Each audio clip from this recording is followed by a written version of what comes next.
on my side just give me a second. I have recording on my side, so yeah, just let me know. Blah blah blah. 1 2 3 1 2 3. I think it's okay. Yes, I'm ready. Perfect. Okay, cool. So I will get us started then. As my throat's been going this morning. Hello, everyone, and welcome back. One of these interview episodes of the SWW show. I'm Mike, and today with me a special guest from decently far away. To get us started, do you mind introducing yourself and the game we're here to talk about?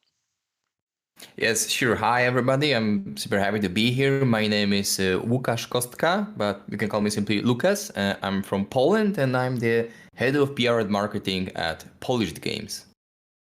Perfect. I wanna say immediately it's very interesting because I've been speaking to a lot of I feel like Polish devs recently. Like, is there like a it seems at least from the outside it seems like there seems to be like a strong indie community kind of coming around Poland, Eastern Europe currently.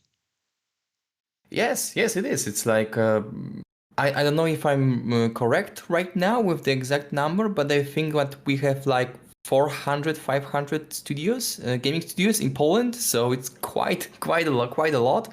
And every year we publish like dozens and dozens of games. So yeah, every time any game launches on Steam, you need to check it out if it's not Polish again. No, that's very interesting. 400, that has to be up there for I would argue like of individual countries, I would assume, just being realistic.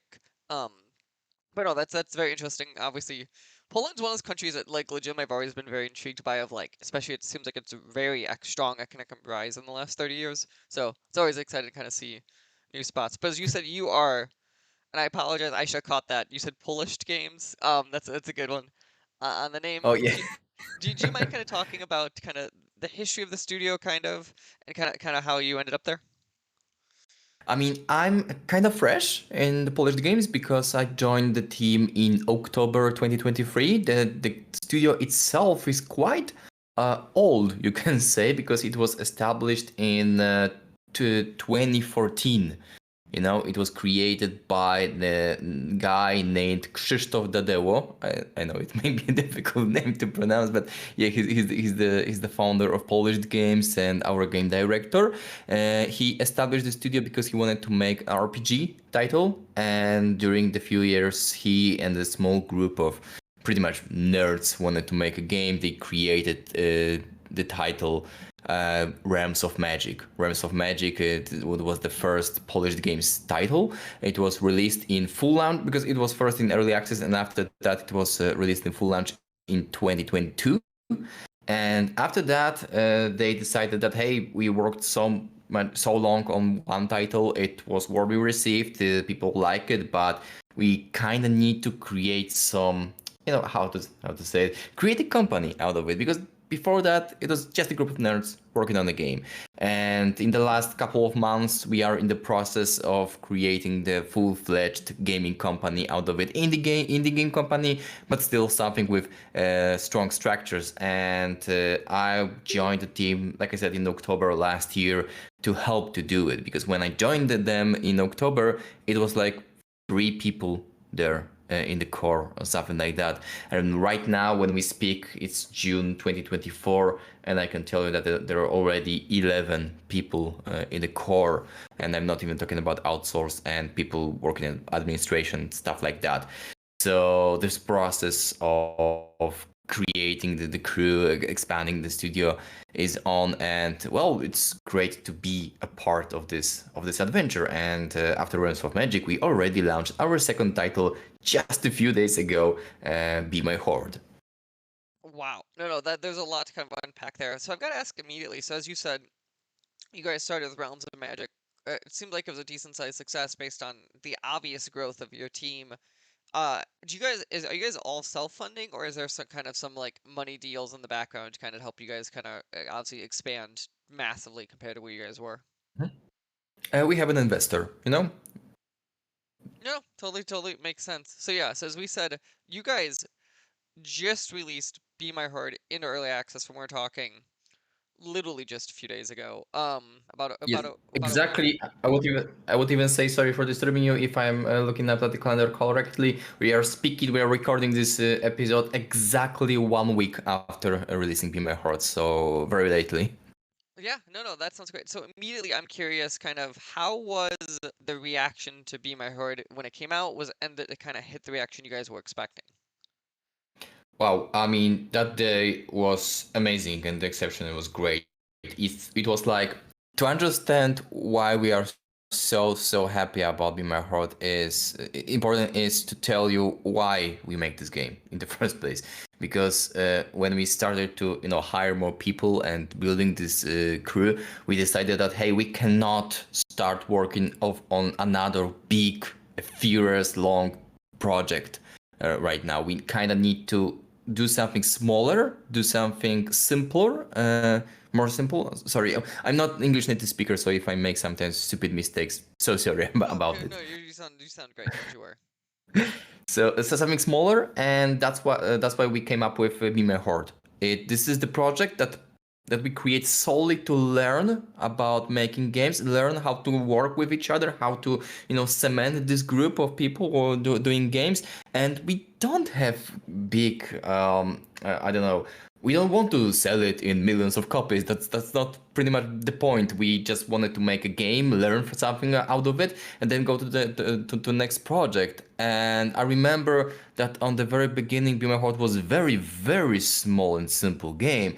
But after we launched the demo, a short time after we announced the project at all, we saw a positive feedback from people, and we understood that hey, people like this idea. Let's make this game. Let's put much more effort to it than in the first place. And now when we launched the game in early access, we had such a warm welcome and so many people, much more people than we expected, bought the game, played it, shared the feedback, and it's wow, it's just crazy. From the like I said, from the very small project that we made just to learn some things and just to learn to work with each other, we have something that people really want to play, really want us to improve. And yes, we are going to do it. We are going to work on this game during the early access period, adding more content and improving the already existing features. Wow. No, that sounds great, and congratulations for the game obviously hitting and exceeding our expectations. I think that's kind of always the problem for us is we never kind of quite know what to go into when you kind of release stuff like this. So that's exciting that you guys kind of hit what you guys were expecting there. For people who don't know, because I think we've kind of walked around it, do you mind kind of giving the elevator pitch or the 30-second pitch of what is Be My Horde to people? In one sentence, in Be My Horde, you play as a sexy necromancers. That's my favorite part of the pitch, but of That's course a there's more great. to it. That's honestly, I feel like that is a great elevator pitch because I feel like everyone would stop and go, at least finish your sentence. So at least you kind of made them go, I want more. Yeah, I was using this short sentence pretty often when I was on PAX East in Boston, and when we were when where we presented the Beamer Horde. It was like this catchphrase for me. But yeah, of course, there's more to it. The game born as I mean, maybe from the beginning, the game came to life thanks to our game director Krzysztof Dadeło, who really wanted to make simply a game where you can fulfill this fantasy of becoming a powerful necromancer. That's it. To create a big horde of undead warriors. And when he was looking for the inspiration, he found a game called Right Click to Necromance. It is a very small game available on itch.io for free, and he was like, wow, this is a great concept, why not take it and make full-fledged game out of it? And to do it, he was inspired by another game called, and I think this is the title that most of the listeners know, Vampire Survivors. So that was the idea, to combine Right Click to Necromance and Vampire Survivors and take a look what will happen. And this is what we created. This is the survival game where your task is pretty much simple. You need to survive as long as possible, but the twist is that you do not play as a fantasy typical warrior hero or someone like that who just goes and slay the enemies. No, you play as a seductive, alluring necromancer called Moriana, and she is above fighting.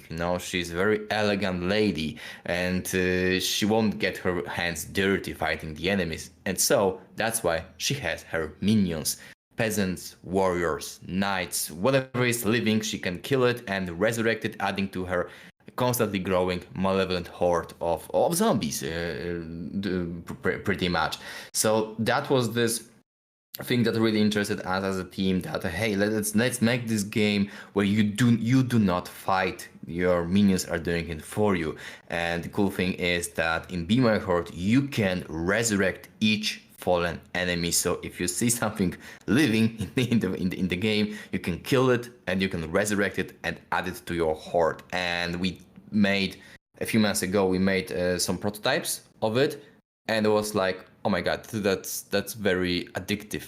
In its very, very, very core, it's addictive. And so this is how the Be My Horde came to life.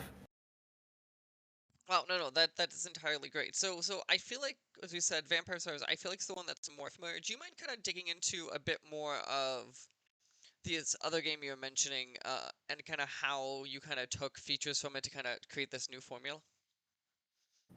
I mean, from right click to necromancy, we took the general premise of killing enemies and resurrect them. But in right click to necromancy, you don't have the hero or anti-hero. You are the horde. You're controlling the horde, and you need to kill group of enemies to resurrect them. And like the name of the game says, right click to necromancy. You click one button, you click right mouse button, and you can resurrect the group and grow your horde. But we knew that it's not enough. You need to add something to it. And then we looked at Vampire Survivors, when you have this hero in the middle of the screen, and we thought that, hey, let's take this from of course the whole surviving mechanic from Vampire Survivors, yes, but mostly let's take this hero, let's put it in the center of the screen. And we created the character Moriana, our necromancers. And I think this is something that what makes Be My Horde stand out among other titles. Because yes, let's be honest, like the games like Be My Horde, there's plenty of them on Steam. Like Survivors genre is big, and you have dozens of Vampire Survivors clones, and we were thinking of what to do to stand out. And yes, on one hand, our mechanic of resurrecting enemies, but on the second hand, I think that the main character of the game, like we really took a lot of effort to create an interesting anti-hero. Because let's remember that in Be My Horde you are evil one. You're not the good guy here. So I think this helps us to present the game, because sometimes I notice that people know about it. Like, hey, this is Be My Horde is that game with this Moriana thing or whatever. This is very helpful that we created this character that is kind of the face of the game, and this is what we love really about it. No, that sounds absolutely great. So one thing that I want to dig in there is, as you said too, so you in this game you are the bad guy, right? I think it's fair to just say Yes. that. Is that an interesting thing to pitch people? Because I feel like obviously, like you said in other mediums where it's a harder pitch sometimes. Where games, I feel like is that medium where you could be like, you could be the bad guy, and people just kind of accept that a lot more, which is always interesting to me. I don't know if that you kind of had that same experience. Yeah, let's take a look at some Star Wars games where I'm talking about the older ones with RPG style, where people loves to play as Sith, so not as Jedi. Right, and yeah, So that's a good example of that's like short of interesting. like the MMOs, it very much feels like people want to play, or either like part of it. Like sure, you might get stuff at KOTOR. I bet you like it's probably more the good playthroughs, but like you definitely heard people play those bad parts where like in movies or books who give you the bad guy, like TV infamously, people kind of get upset or more kind of have a reaction to that, kind of more gut reaction than they do in games. Yes, that's true. I mean, we like to be bad from time to time. It's like, of course, when you take a look at games with a lot of choices in the story, like Baldur's Gate 3, for example, I saw the statistics from Larian, and most people play good guys. The good, they cannot be bad 100%. But at the same time, when you get the game that kind of encourage you to be evil, then something click in your mind, and yeah, let's do it. Let's go for it. Take a look at GTA series. Yeah, when you are a bad guy in some way, and this is a very successful series. So we were thinking about, okay, so why does it work? Okay, you can be evil, but it has to be kind of, how to say it, simple evil. You don't have it. Be My Horde is not a very story-rich big RPG with many consequences of your decisions. No, you're just bad because you're killing people. That's it. But in some strange way, it makes the whole thing very attractive. No, that sounds great, and that makes a lot of sense. But I want to dig into a bit too. So as you said, Be My Horde is you are going around controlling a horde of undead and kind of bring back to be a thing. Do you have any favorites or any standout kind of enemies or things that you can control that you kind of like to pitch or kind of show off? What kind of enemies there are in Be My Horde? Yes, if I Yeah, like what understood kind of enemies or what are correctly. your favorites to kind of take control of? Ah, okay, see. Right now, in the current version of Be My Horde, that is available on Steam in early access, most of the, yes, most of the units are just melee units fighting, and you start from very simple peasants through fierce warriors to noble knights, and then to cavalrymen, paladins. Like there are weak units at the beginning when you start the game, and then when the longer you survive on the battlefield, the more powerful they are. Right now, like I said, they're mostly melee units, but we already experiment with some unique types of them. For example, paladins can do the area damage, and also we have priests, which are the healing units you can get later in the game, and also we have my personal favorite unit in the game, a sheep, because we have sheep in our game, and when you find the sheep on the battlefield and you kill a sheep and you resurrect a sheep, you pretty much get a bomb on legs, because when enemy will kill your sheep explodes and Oh, that's a good takes area damage. So there is mix of regular things, like I said, peasants and warriors with axes, but at the same time you have those paladins with big hammers and sheep that explode. So this is just the beginning. In the next updates, we are going to add much more units to the game to create a variety of them. For example, there are no range units right now in My Horde, but we really want to add such to it. So yeah. My favorite unit is Exploding Sheep, and I think that most of the people would agree with me. That's not, no, that Blue Sheep is it's a good twist. So I'm actually curious then, what is the level that enemies target then you as the player versus like your undead? Is it always like they kind of target the undead first, your goal is just kind of have some? Is it like a balance kind of where you have to kind of watch enemies might also be chasing you? Kind of how does that work?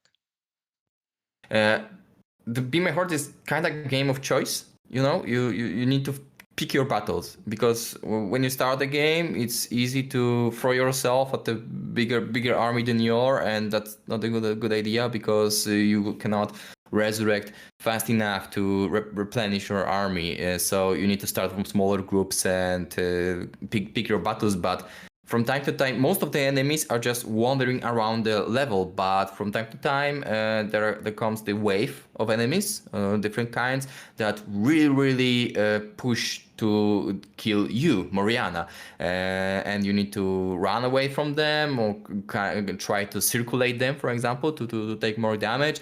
And to be honest, the game is quite simple in it. It's mostly about positioning in battle, moving in battle, finding the way to fight properly and effectively. But in this, there is a lot of complexity in this simplicity, I would say, because I don't want to tell too much. But the longer you play Be My Horde, the more you see you can do with your minions, even if you cannot give them direct orders or commands like go there, attack here. No, they just fighting the closest enemy to them.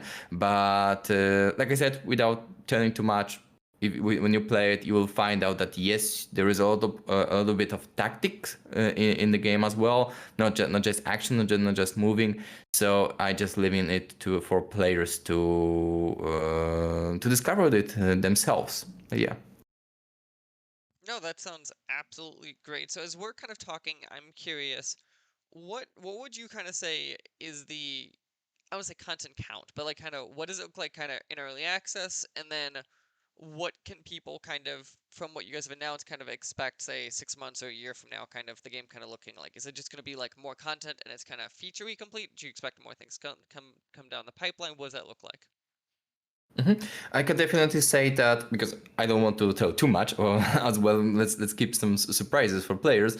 But I can assure you that mostly content, because I think that the core of the game we have it. It works. People enjoy it. So why break it? We can just add to it, not change too much in its core. So mostly content. I'm talking about new levels, because right now you have only one, new units, no, new abilities you can you can buy and upgrade in the Dominion, so Moriana's base, where you get back after each demise.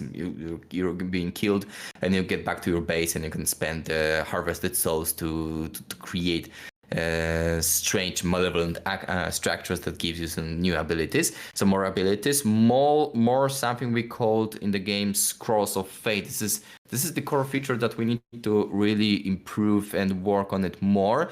At some point in Be My Horde, you can create the structure that gives you access to aforementioned the scrolls of fate. Scrolls of Fate allows you to modify the level. Like, for example, those sheep I spoke before, they are not in the game from the start. You need to kind of unlock them through Scrolls of Fate. And this also, those scrolls also gives you add to the level another objects like graves, so free corpses to resurrect. But we feel that we can do much more with it, to improve this feature. So on one hand, yes, just more and more content, and how the name of our company says, polishing to the game.